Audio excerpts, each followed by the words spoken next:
अब चाय और लेंगे? ये क्या आप तुम लगा रखा है? स्कूल में तो तू बोलते थे। पिछले जन्म की बात लगती है अब तो कभी कभी। कुछ है जो शैलजा को अपने उद्गम पे वापस ले आया है। अरे वाह कवि महोदय, 17 साल हो गए हमारे शादी के उद्गम को, लेकिन कभी एक छंद नहीं निकला आपकी कलम से। और आज अपने बचपन के प्यार को देखते ही पूरी कविता उतर गई। तुम कभी मेरे साथ इतना खुश हुई हो? मैं अपने बचपन के घर आई हूँ, खुश तो होंगी ना। इसका मतलब ये नहीं कि मैं तुम्हारे साथ खुश नहीं थी। जिस शैलजा को तुम यहाँ पहली बार मिल रहे हो, शायद मैं उसी शैलजा को ढूंढने आई हूँ। Hello everyone, welcome back to the channel. आज की मूवी जिसमें सिर्फ कहानी नहीं बल्कि जिंदगी का एक सच्चा और डीप पहलू दिखाया गया है। इस मूवी में शेफाली शाह के साथ स्वानंद किरकिरे और जयदीप अहलावत भी हैं और तीनों ने मिलकर इस कहानी को एक इमोशनल जर्नी में बदल दिया है। मूवी की कहानी शैलजा देसाई के अराउंड घूमती है, जिसे अर्ली स्टेज डिमेंशिया का डायग्नोसिस मिला है। मतलब अब धीरे धीरे उनकी यादें उनसे दूर हो रही हैं, लेकिन इस समय में भी शैलजा एक डिसीजन लेती है अपने बचपन के शहर कोंकण वापस जाने का। वहाँ वो अपने पुराने स्कूल फ्रेंड प्रदीप कामत से मिलती है। उसके साथ उनका हस्बैंड दीपांकर भी जाते हैं। ये सफर सिर्फ एक जगह का नहीं बल्कि मेमोरीज, रिग्रेट्स और खोए हुए लम्हों का भी है। फिल्म का पेस स्लो है, लेकिन उसमें एक खामोशी वाली गहराई है जो हर सीन में फील होती है। शेफाली शाह ने शैलजा का रोल इस तरह पोर्ट्रेट किया है जैसे वो उस कैरेक्टर में घुल गई हो। डिमेंशिया के साथ जीने का पेन और उस पेन से लड़ने का स्ट्रेंथ दोनों शैलजा के अंदर साथ साथ चल रहे हैं। जब वो कोंकण जाती है तो वो जगह उनके अंदर के इमोशंस को ट्रिगर करती है। जयदीप अहलावत जो ज्यादातर इंटेंस रोल में नजर आते हैं, यहाँ एक शांत सॉफ्ट स्पोकन प्रदीप के रूप में हमें देखने को मिलते हैं। जब शैलजा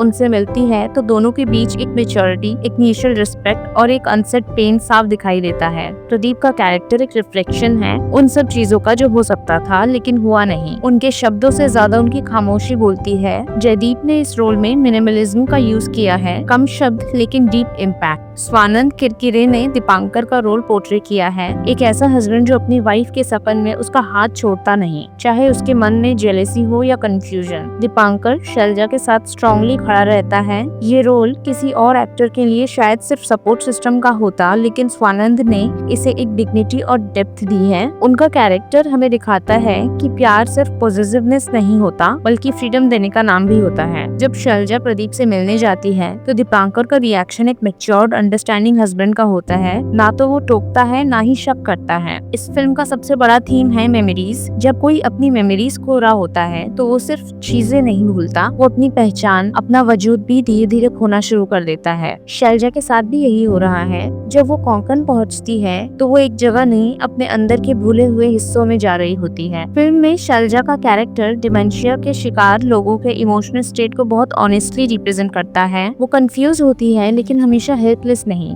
वो कभी खुश होती है बिना वजह के, कभी किसी सीन में इमोशनल आउटबर्स्ट होता है जिसका लॉजिक नहीं होता। और यही डिमेंशिया का सच है, लॉजिक से परे, इमोशन से ओवरवेल्म्ड। अविनाश अरुण ने इस फिल्म को एक पोएम की तरह डायरेक्ट किया है। न ज्यादा बोलता है न ज्यादा ड्रामेटाइज करता है। उनका विजन क्लियरली सेंसिटिव और मिनिमलिस्ट है। जैसे उन्होंने कैरेक्टर्स को उन लोकेशंस में प्लेस किया है जहां उनकी साइलेंस बोलती है। नेचुरल लाइट का एक्सटेंसिव यूज, अनफिल्टर्ड शॉट और मिनिमलिस्ट सेट डिजाइन ने फिल्म को एक्सट्रीमली ऑर्गेनिक बनाया है। उनका डायरेक्शन बताता है कि sometimes the most powerful stories are told not through actions but through stillness. Film का एंड एक्सट्रीमली इमोशनल है। शैलजा अपने दिमाग के फेडिंग मेमोरीज के बीच अपने प्रेजेंट को एक्सेप्ट करती है। उसका प्रदीप के साथ इमोशनल क्लोजर मिलना और उसके बाद दीपांकर की तरफ वापस लौटना, ये दिखाता है कि जिंदगी में प्यार के रूप अलग हो सकते हैं लेकिन कमिटमेंट का एक अलग ही लेवल होता है। थ्री ऑफ अस एक क्वाइट सोल स्टिरिंग फिल्म है। इसमें ना कोई मेलोड्रामा है ना लाउड बैकग्राउंड म्यूजिक, लेकिन फिर भी